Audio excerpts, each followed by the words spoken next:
Yep, you're in. I am in.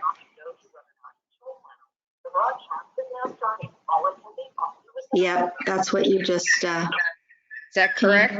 yeah, yep, I can hear you on it. I'm gonna hang up the phone. Can you hear me now on it? I can. Okay, good. So you're in good shape. You're But on. Holly is not in yet.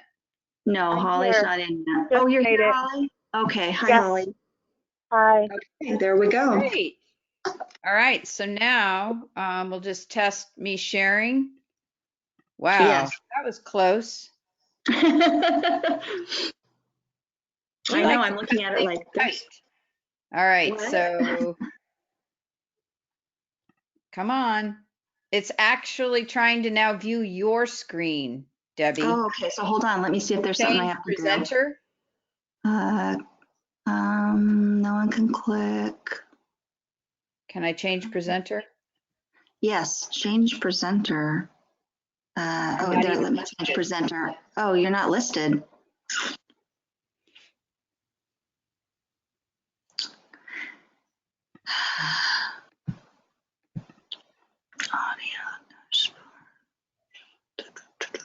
Make another attendee. Wow, I can't even make you.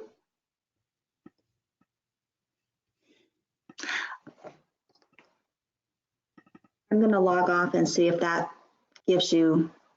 Hold on. So use your microphone. Now I'm made a Oh, presenter. now you are. Now you're there. Okay.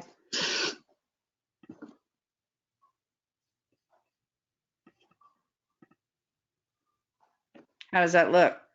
It's small.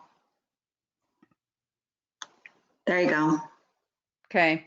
And I do not know how to do this where it does not show the notes, but my notes are fine. I cleaned them up. Okay. It may be helpful for people who like to follow along. Yeah.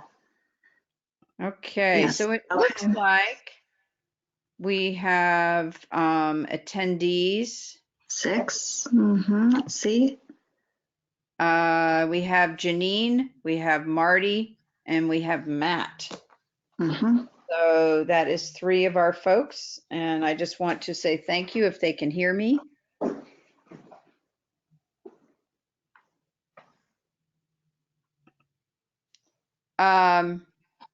Holly, can you also open chat on yours?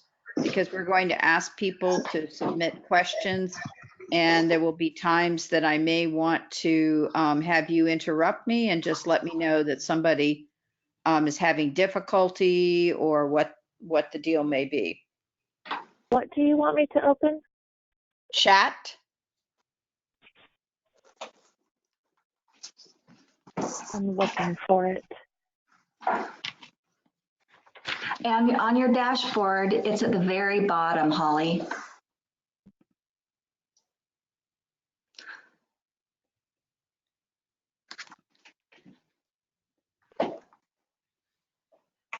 There we go.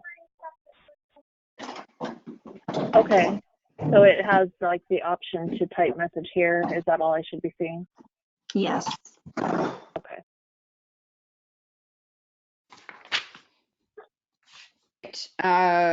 We are going to go ahead and begin directly at 1 o'clock. And we are planning to record this webinar. And that way, individuals who have indicated to us that they're traveling today will be able to see this and review it after Debbie is able to send a link to the recorded webinar. Anna Gomez has just joined us.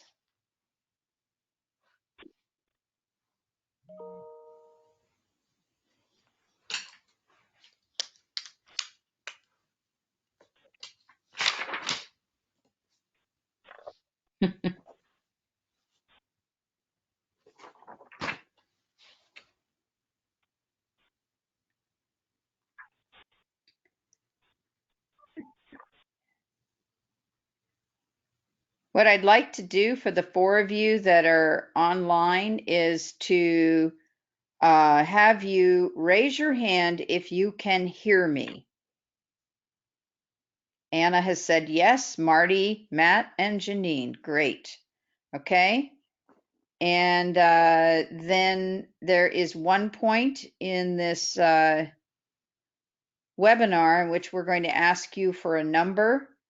So you'll want to have your chat box ready. That's also where we'll be taking your questions at the end. So just wanted to orient you to that.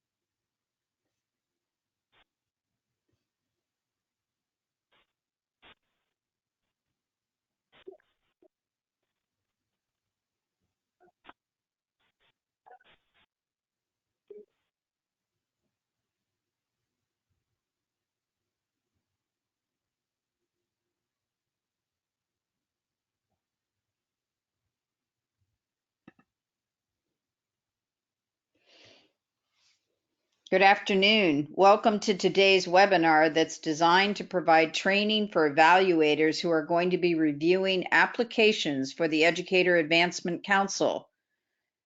Their decisions will be leading to the selection of regional educator network sponsoring organizations in Oregon.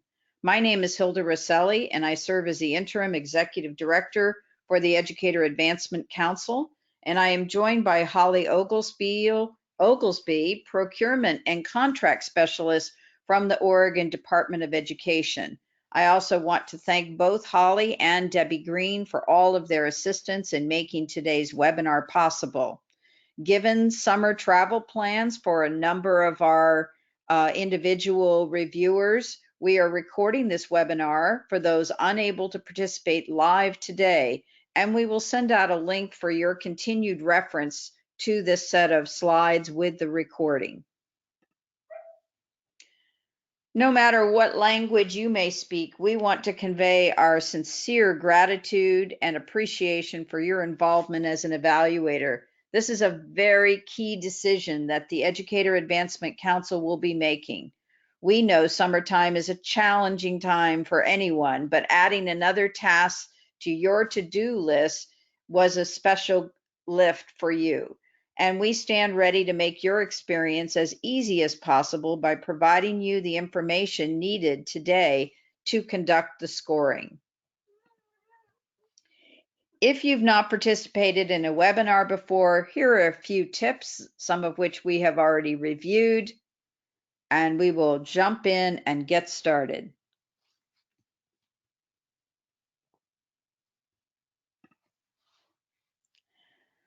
So in terms of what we hope to cover today, we want to provide a brief background on the Educator Advancement Council and the regional educator networks. We know some of you know quite a bit about this work, and others may be catching up or just learning about it for the first time. We're also going to review the evaluation process as well as your roles and responsibilities. We're going to discuss the tools and resources that we're providing to you, and we're going to conduct a short simulation to enhance inter-rater reliability during the scoring process.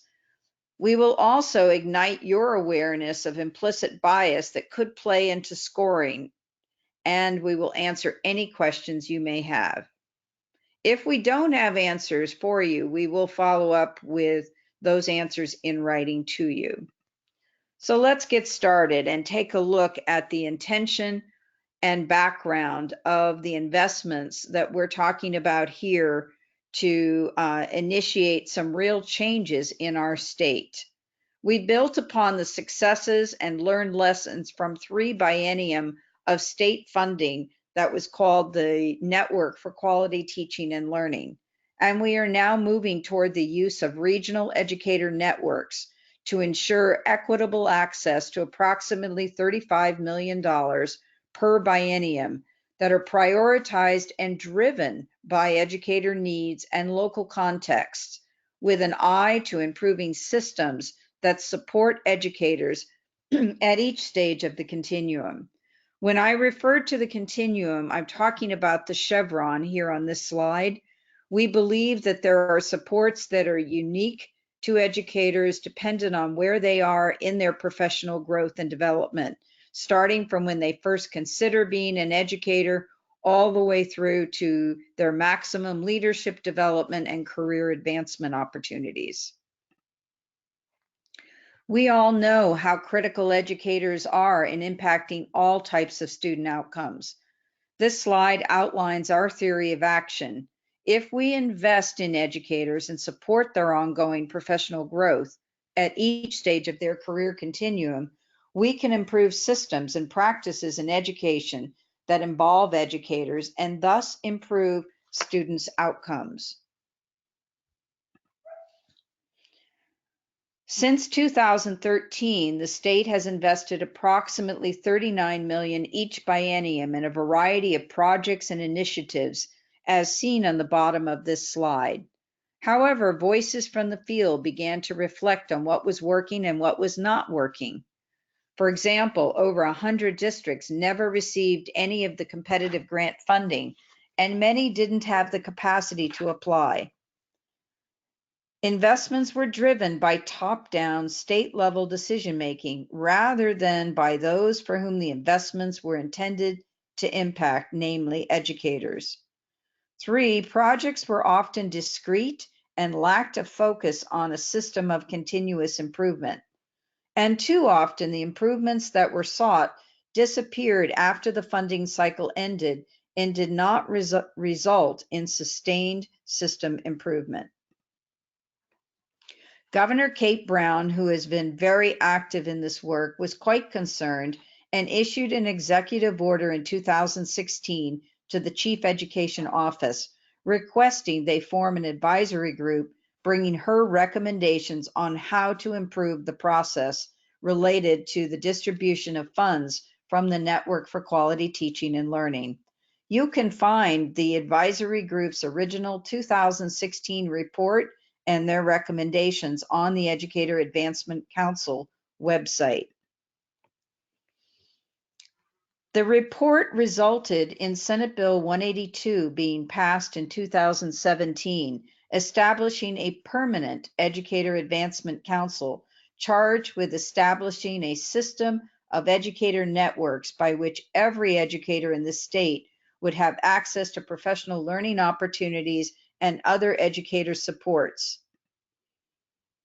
The Educator Advancement Council has met since 2018, April, and thoughtfully deliberated about how to implement regional educator networks.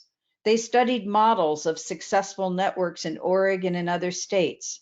They developed work groups to develop implementation plans, and they crafted an equitable funding formula.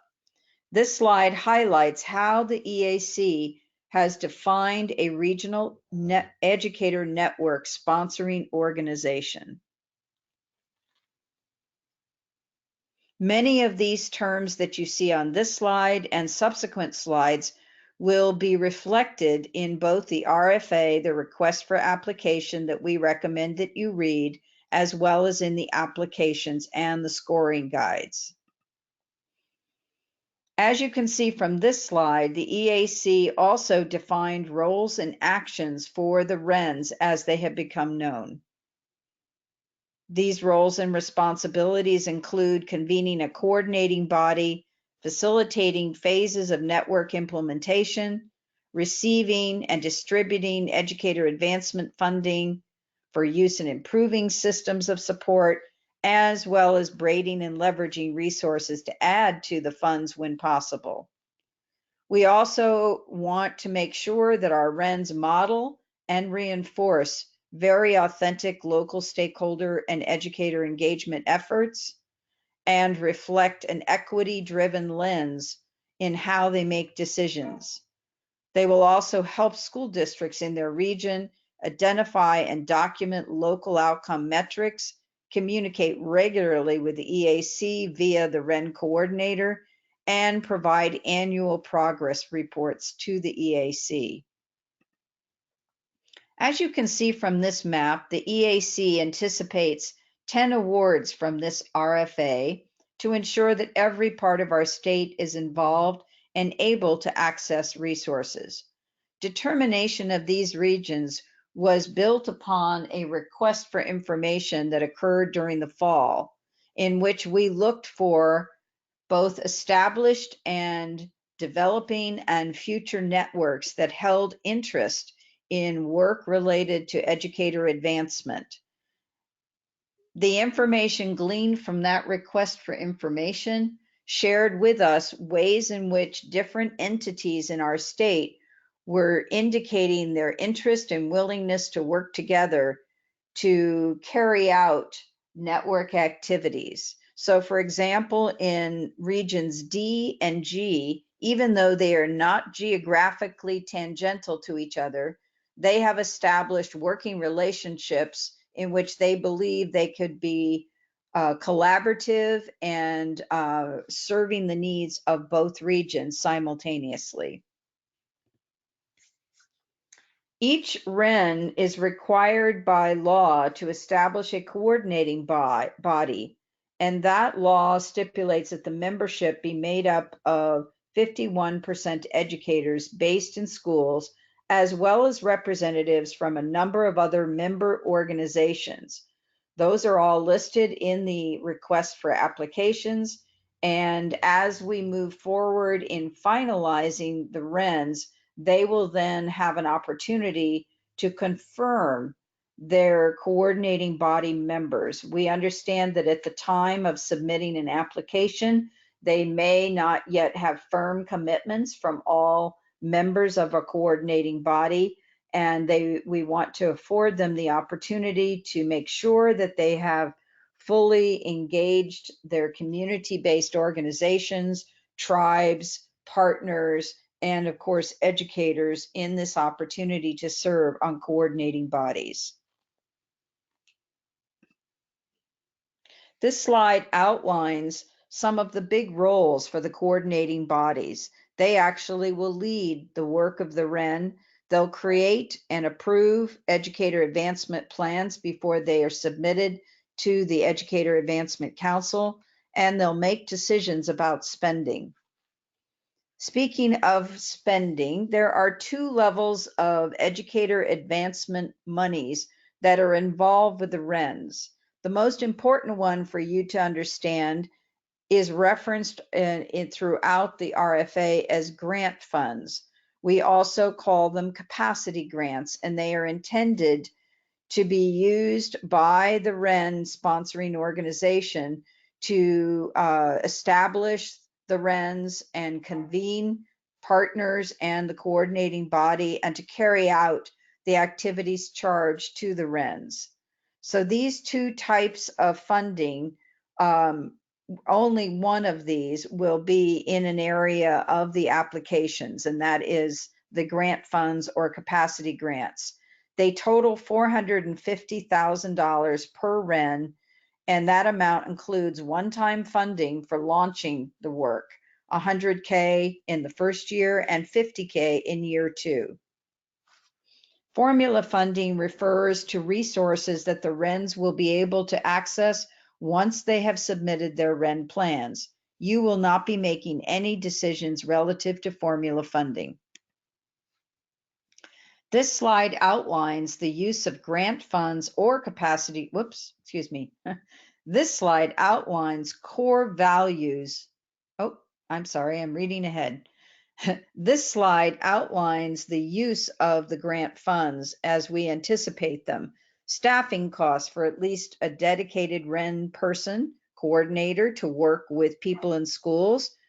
As I mentioned earlier, the cost for convening the coordinating body or district teams, that includes substitute costs, travel costs, convening costs, supplies, and contracts that they deem needed to support the work of the REN. We also determined that a 10% indirect rate was allowable as a max for any REN applying for these funds. The Educator Advancement Council holds several core values that are also outlined in Appendix or Attachment F of the RFA. We highly recommend that you read this before reviewing applications. In terms of equity, there is a commitment on the part of the Educator Advancement Council to use the equity lens for all decision making, but to also elevate the need for culturally responsive practices amongst our educators and to address educator workforce needs, and particularly focus on closing the diversity gap that exists between our educator demographics and the demographics of the K-12 student population. We also are concerned about equity in terms of statewide access to funds. When we use the term user-centered design, we are referencing the fact that when we enhance and deepen teachers' professional work, user-centered design really calls for bringing teachers to the table for decisions about their learning, their growth, their evaluation, and compensation. Active roles for teachers in the RENs and local system work is an expectation of the EAC, as is elevating teacher leadership roles to impact student learning. We also envision a seamless system that focuses on system changes, sharing of best practices, the engagement of partners and leveraging of expertise, and even alignment with early learning efforts that are not directly funded through K-12, but have an implication for shared professional learning and elevation of the teaching profession. And lastly, professional learning is a major mechanism by which we expect that educators improve their professional practice and thus better meet the needs of students they serve. However, we know that high quality professional learning is not always the norm in Oregon. Quite often, educators are required to attend poorly designed one-shot workshops that may have little to do with their day-to-day work in the classroom, and sometimes have little to no follow-up supporting implementation of the strategies presented. These frustrating experiences can breed cynicism and frustration rather than the professional growth they are meant to inspire. To impact teacher practice, we know that professional learning needs must be an ongoing process, not limited to a one-time experience. It should be collaborative with ample interaction between educators, and it asks educators to play a role in choosing the focus of their learning, ensuring relevance. It should also model active engagement, constructive feedback, be driven by educator needs, and be job embedded and sustained over time to the degree possible. The EAC has adopted a stance around effective networks. They believe that focusing on system improvement allows networks to actually sustain and realize changes. By using a network approach, we can better expand and leverage current local, community, and partner resources that are available to support educators. And we focus attention on continuous learning and improvement that's designed by and for educators and shared via networks. Lastly, we just wanted you to see on one slide the expectation of some of the activities expected of the REN sponsoring organizations in year 1 and 2. I'd like to now turn this over to Holly Oglesby, who will guide you through the components of the evaluation process. Thanks again for your willingness to dedicate time to evaluating the applications we received in response to our request for grant applications for sponsoring organizations for the RENs. My name's Holly, and I'm the procurement officer working on this solicitation. During this portion of the webinar, we will discuss the evaluation process, your roles and responsibilities, and the scoring process. Please be sure to read the evaluation committee instructions provided by email too. At the end of our time, we will answer any questions you might have about this process.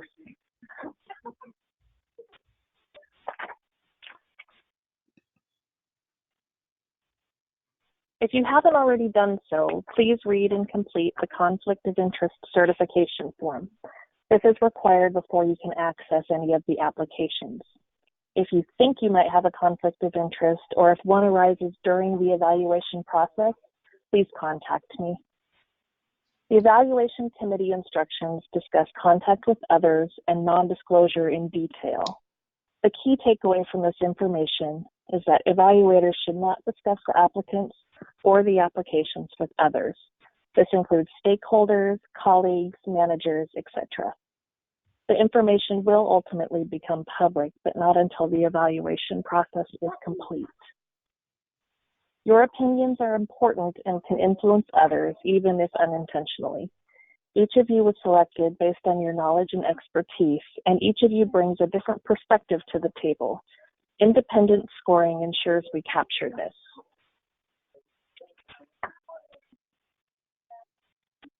Prior to scoring, be sure to read the RFA as well as the list of questions from applicants and the answers provided by the EAC during the application period. Refer back to these documents frequently as needed to fully understand what the applicant was asked to provide. On the second tab of the Excel scoring sheet, we've included information from the RFA that shows exactly what the applicants were asked to provide. You might find it helpful to print this reference sheet and have it handy while you're reviewing the applications. The scoring sheet has two sections, a pass-fail section to ensure applicants meet the minimum qualifications, and also a scored section that asks you to score each criteria using a 0 to 10 scale. We'll talk a little more about this in a minute. Providing comments and explanations on the scoring sheet is very helpful. Applicants often ask for feedback, especially when there is competition. If I can get this from your scoring sheets, that's ideal. If not, I will likely have to contact you and ask you to recall the application and to provide feedback. It can be tough to remember why you scored a certain way after a period of time goes by. Also keep in mind that your feedback becomes part of the public record for this project. The education community is a close-knit group. Though it might seem unnatural, do make an effort to score each application based on the information provided in the application rather than based on what you know about the applicant generally.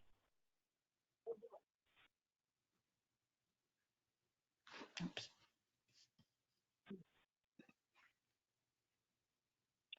When you're ready to complete your scoring sheet, start with step 1.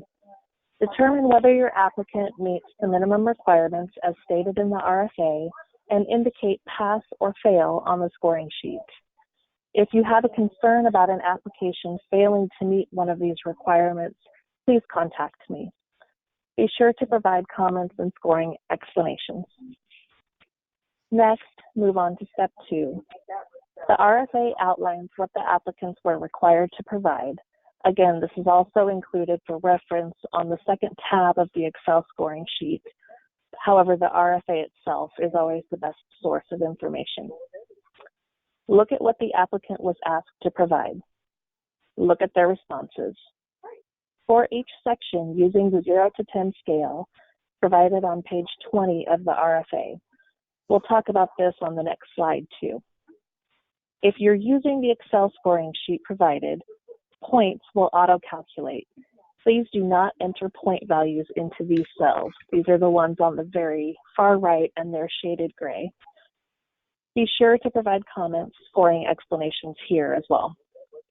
If you find during your review that you need additional information to clarify something an applicant has provided, please contact me and I will work to get that for you. When you're done, please sign your scoring sheet, scan it, then email it to me by close of business on Wednesday, August 14th.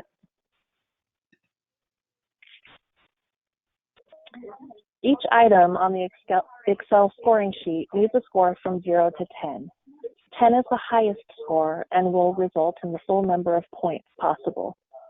This rubric is included in the RFA. It's very generic. We are relying on you to use your knowledge and expertise to determine an appropriate score.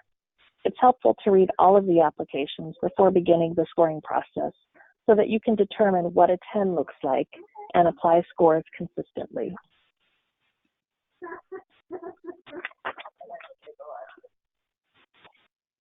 Although most regions do not have competing applications, your role is still very important. Occasionally, applicants put forth plans that are exactly aligned with our vision. More often, though, adjustments are needed. As you read these applications, please make note of proposed activities that don't seem appropriate for a grant award or that need some massaging to meet your standards and goals. These applications are a starting point. We have the ability to negotiate with our grantees to ensure the actual grant agreements align with the EAC's vision.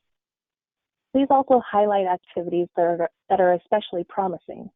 If we have applicants that need some help with project ideas, it would be great to have some exciting ones to share.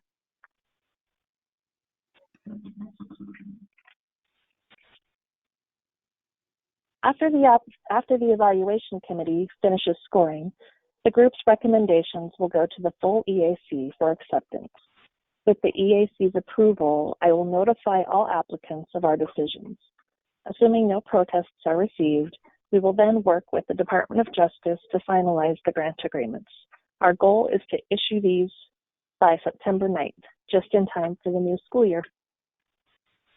And with that, I'll hand it back to Hilda. Thank you, Holly. As Holly referenced, we've provided a holistic rubric to help you discern different levels for scoring. However, these categories are subjective and could easily be applied differently by evaluators scoring the same applications. So although we will have meetings on August 16th for each cluster of applications to help them reach consensus across reviewers, this quick exercise may help you identify if you tend to score high or low when applying criteria. So on the left-hand side, you'll see that it says what applicants were asked to answer. So this was what their STEM was in terms of, oh, I need to answer this in the application. And then down below where it says where you would score this, this is actually the element most closely aligned with this question, in which you're going to have to determine if they really did use meaningful input and involvement of multiple stakeholders and partners in the development of the application. So what I did was I modified an excerpt for purposes of this exercise from one of the applications. So applicant XX convened a stakeholder meeting on June 11th, which was attended by over 20 reps from prospective K-12 partners, Community College X, University Y, and ESDs V and W. Participants helped to articulate broad parameters and provide general guidance to the proposal. Drafting of the formal application was a joint effort involving the applicant's superintendent, proposed REN coordinator, and applicant's grant writer. So what we would like you to do is to actually reread this and then select a score that you would give this based on the scale, and you're going to put your number into the chat box. So I'm going to give you a moment to reread that and then upload your score.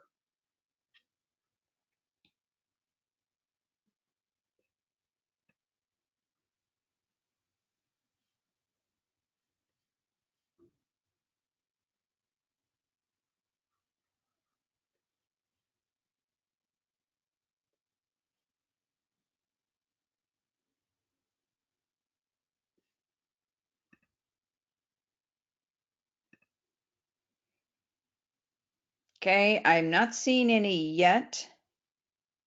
I'm seeing that there are some questions that are emerging.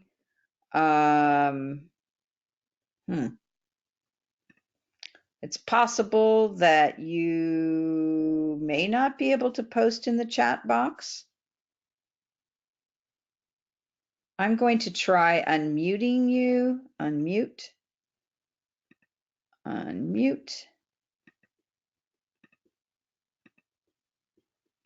Let's try it. Oh, I know dog, children, screen doors, but let's just do it for a second. Anna, can you give me your score for this particular piece? That might chat text. I don't know if it's working here. Can you hear me?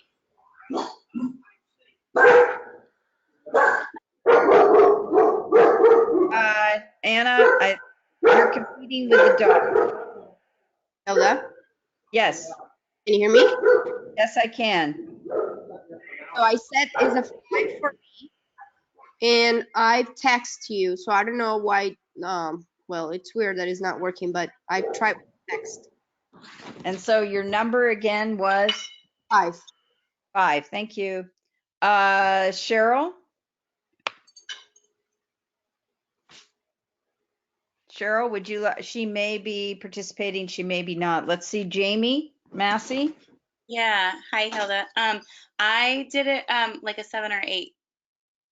A 7 or an 8, okay? And Janine? Janine, can you hear me? Can you hear me? Sorry, I gave it 4. You gave it a 4, okay? And Marty?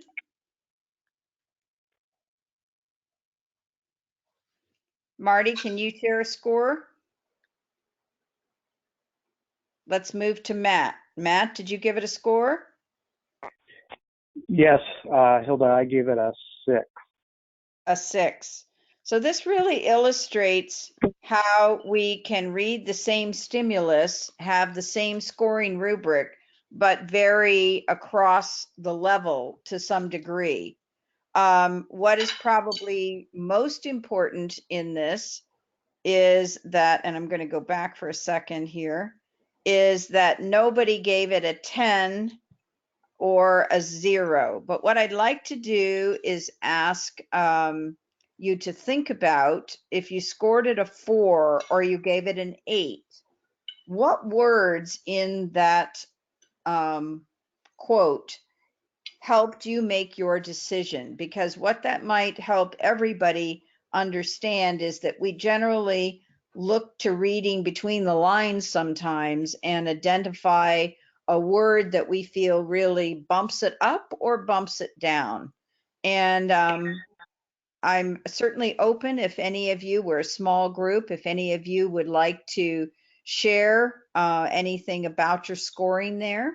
We have a couple of minutes to talk about this. Yeah, Hilda, would you put the little blurb back up? Yes, I will. Thanks. There I we think go. for me, with the 7 and the 8, it was because I know how difficult this process has been in our area to get these people together quickly. So I was reading between the line with the 20 different people, like the amount of people that came together to give feedback on in a stakeholder meeting, and then getting those broad parameters and being able to still convene a few people to write the grant. Sorry, I've got Piper here with me. And to write the drafting. From the questions, the FAQs that came out from the EAC, it sounded like there was some flexibility around how specific the REN needed to be, but I could be, like you said, over applying other information. That was excellent, Jamie, because it also showed how sometimes our own knowledge and experience of the process, or perhaps the specifics in our own area, can influence our understanding of what is written there. I'd like to also see if Janine, could you share a little bit about your score of 4? Sure. Can you hear me now? Yes. Okay. Could you go back a slide? I was hoping to actually see the requirement next to the response. Was there? Oh, I guess there wasn't. This one? Oh, there it is. There it is. Yeah. The list of part. Was that the actual requirement, the one right before this? Here we go. Here's what they were asked to do. Okay. So the reason I gave it a 4, and I was now that I actually see the words, I might increase it, was because I really appreciated that there was a specific date and the convening.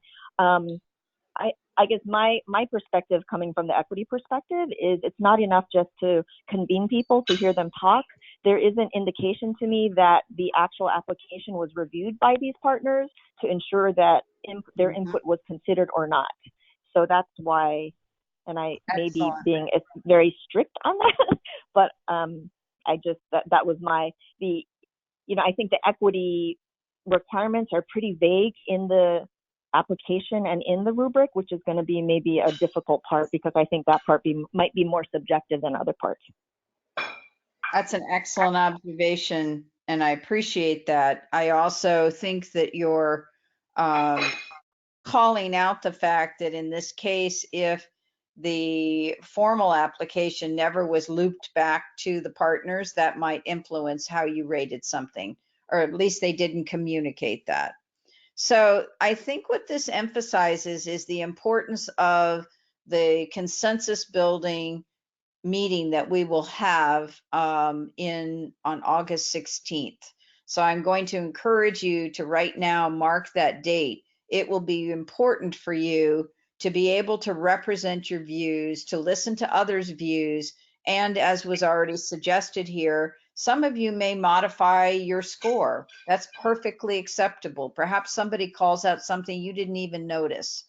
That is typical in this kind of a scoring process, but that is why it's not going to be sufficient enough to simply send your scores in. You may be finding that the group process is quite helpful. So thank you for engaging in that with us, and I'm sorry you couldn't raise your hands and do it the way I had envisioned. So our next challenge, technology-wise, is that I'm going to hope that the link to a very cool video works. As we know, we all carry our own unique, implicit, and unconscious perspectives with us wherever we go. So we're going to watch a 10-minute classic movie, which can provide a foundational reminder of the implicit biases that could impact your RFA reviews, particularly when you consider views which may be different than yours. Should you have difficulty viewing this video clip, you can find it easily on YouTube. You need to look for the 1989 film called The Lunch Date, which was selected for preservation in the Library of Congress as being culturally, historically, or aesthetically significant. I'm going to mute people. Stop eating carbs and stop eating those pills. Okay, we're going to mute everybody. I think that's been done. And I'm going to see if the video works. And if it doesn't, I'll be back with you in just a second.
No, don't. Please don't touch it. I'll take care of those. No. All right, let me give you a hand. No, don't. No. You're making me miss my train.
know it. How you doing? You know who it is, one and only. I know who you are. Hot dog. You know I know who you is. How you doing? Happy New Year. Thank God bless you. Happy Christmas to you, man.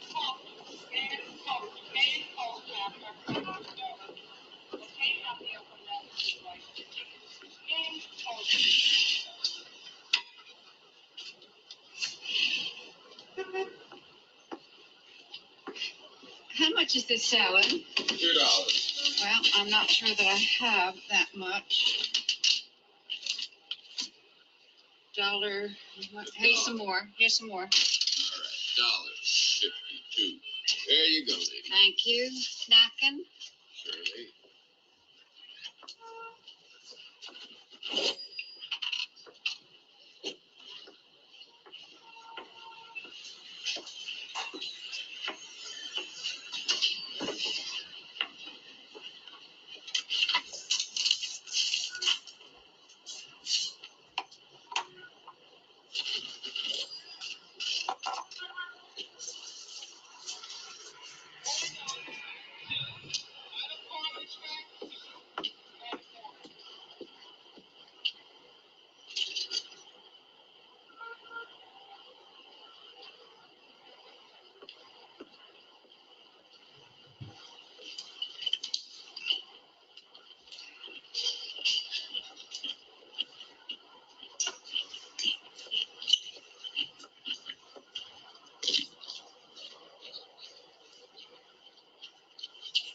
That's my salad. That's my salad.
No, thank you.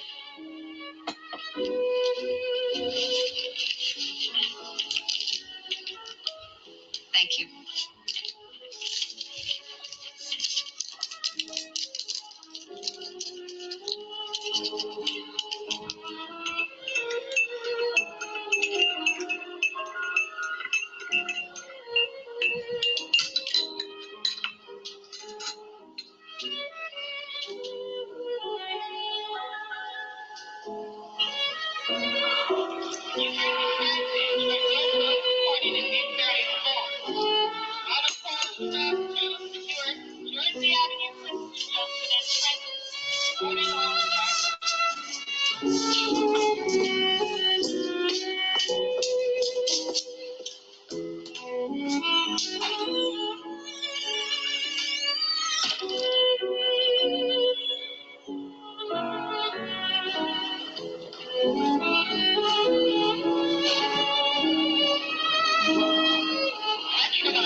Oh.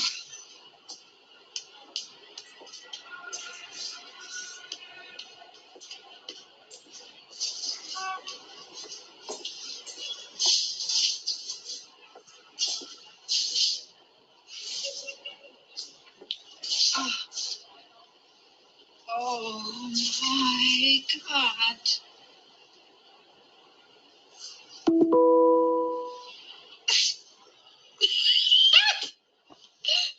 Oh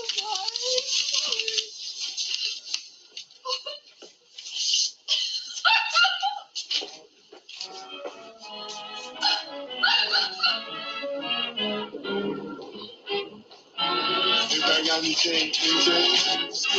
This special change to eat, please, man. Stop.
So welcome back.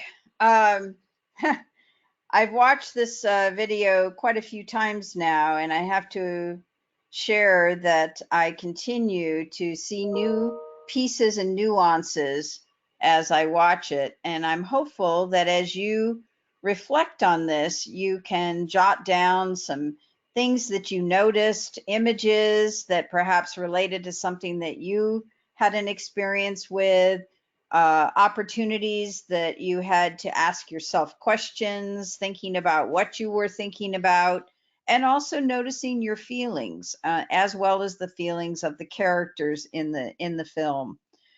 This is certainly just touching a tiny piece of what we know about implicit bias. But our hope is that if you would like to learn more, we've provided you with a overview of implicit bias that's available in the link that is also on this slide.